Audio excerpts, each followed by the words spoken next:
are about to hit so damn big. KG was just here. You saw him, right? I gave him the gem. Howard, where's the money right now? It's on the way right now. It's on the way to the casino. Movies are meant to make you feel something. Film is a medium that bends to a creator's intent. The Safdie Brothers, however, seem to make you want to feel like you're in actual danger. They don't create tension as much as panic. Nowhere is this more clear than Uncut Gems, a relentless pressure cooker welded shut of a film. No other directors working today can turn 90 minutes of film into such a full-body response. Why then can we not stop watching? Let's f***ing bet on this. You're here to win, KG. These f***ers don't know. They don't know you. They don't know us. The two brothers, Josh and Benny, started with a few experimental shorts before making their first indie feature, The Pleasure of Being Robbed. That film's success led to the slice of life drama, Daddy Long Legs. It's easy to see the off-the-grid ethos with these early movies, but there was a hint of something bigger there. To really understand how we got the neon-lit, heart attack-inducing masterpiece that is Uncut Gems, it all starts with 2014's Heaven Knows What. This movie is where their style starts to fully take shape. Shots of the streets of New York, the movie blended traditional narrative filmmaking with a more almost surreal documentary style, featuring both traditional actors and real people playing thinly fictionalized versions of themselves. It's a film that feels like it was found, not made. But the key here is immersion. Even this early, if you look closely, the brothers are building an aesthetic language that will define their career. Close, invasive handheld camera work, a pulsing electronic, anxiety-soaked score, editing rhythms that feel like palpitations, and scenes where characters are constantly interrupted, distracted, and overwhelmed. If you were gonna give me 2 now and then 2 in the morning, that's 4, right? 'Cause you just want to get super f***ing high. Yeah, I do. All right? But I'm trying. Do you know how to do math? Everything is designed to keep the audience inside someone else's mental state. There's no relief, no air to breathe. You're trapped in the moment with them, whether you want to be or not. The Safdie style of cinematography is deceptively simple. The camera movement is precision chaos. The Safdies use it to force empathy through claustrophobia. Their camera isn't just handheld, it's intrusive. It's shoved into personal space, sitting inches from a character's face. It moves through rooms the way a panicked person breathes, shallow and rapid. This is especially true in their follow-up, Good Time. You're incredible, do you understand?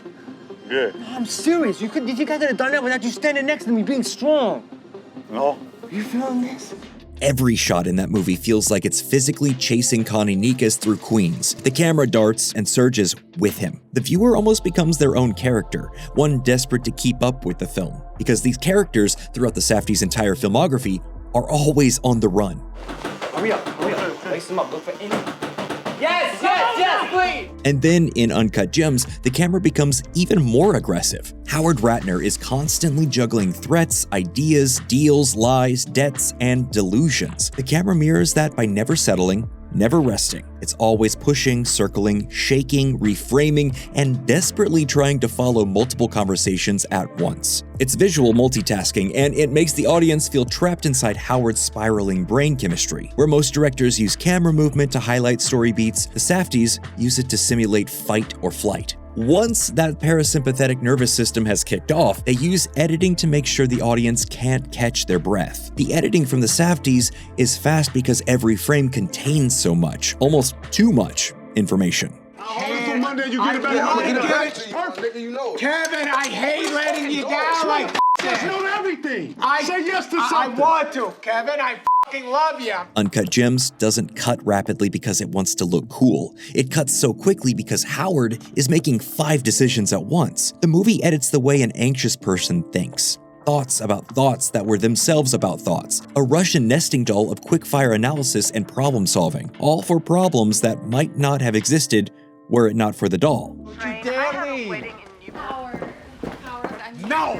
stop. You're being crazy again. I got no time to talk. Characters interrupt each other, conversations pile on top of each other, people talk over music or over a basketball game or over a phone call happening in another room. You are drowning in sensory input, and that drowning is intentional. The Safdies never give the audience the luxury of a clean, dramatic moment. They layer moments. Scenes become collisions of voices, of impulses. The whole movie becomes a single unbroken escalation. As far back as the pleasures of being robbed, one of the Safdies' most underrated skills is their ability to see potential in actors that nobody else sees. Their entire filmography is built on casting decisions that sound insane, right up until you see the final product. In Good Time, they don't cast a gritty character actor as Connie Nikas. They cast Robert Pattinson, who at the time was still trying to shake the Twilight era off his back, and it ends up being one of the best performances of his career. In Heaven Knows What, they cast non-professionals who organically fit the world they were documenting. And in Uncut Gems, they take the biggest swing yet. They cast Adam Sandler. Think back to 2018. If you told someone Adam Sandler was about to star in one of the most intense crime dramas of the decade, you'd get laughed out of the room. At the time, Sandler was making Netflix comedies like The Ridiculous Six. He was the punchline of the punchline, but there was something else there, something you might have caught a glimmer of in Punch Drunk Love. They didn't just cast Sandler because they thought it'd be fun. They cast him because Sandler plays compulsive like nobody else. Even in his comedies, there's this undercurrent of frantic emotional energy. When you watch those movies, you really are watching a man-child doing deplorable things, but you still laugh. Part of that is because Sandler is just so charming and so committed. I disagree. It's a very good game, but I think Donkey Kong is the best game ever.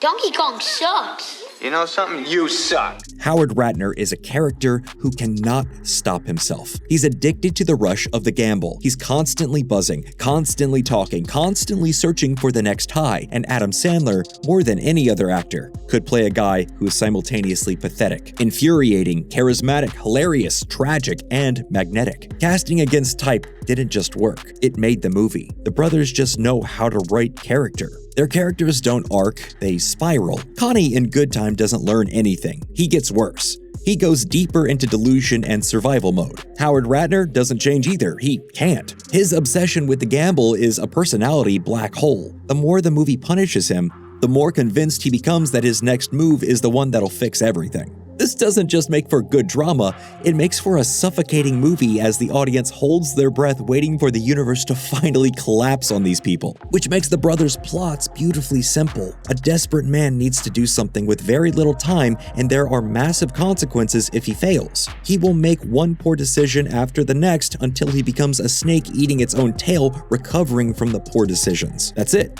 That's the engine. The Safdies seem more content to make a pressure cooker with no off switch.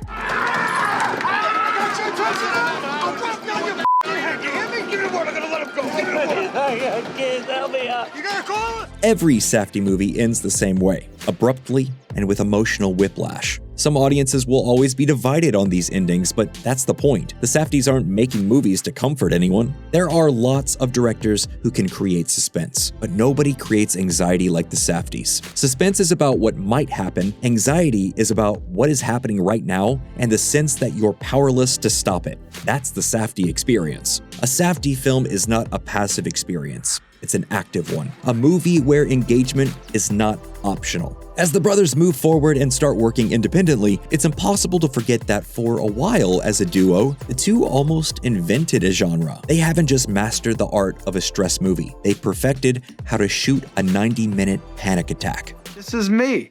This is how I win. So what do you think? What other movies left you with such an immediate physical reaction? Let us know down in the comments below, and as always, thank you for watching Nerdstalgic.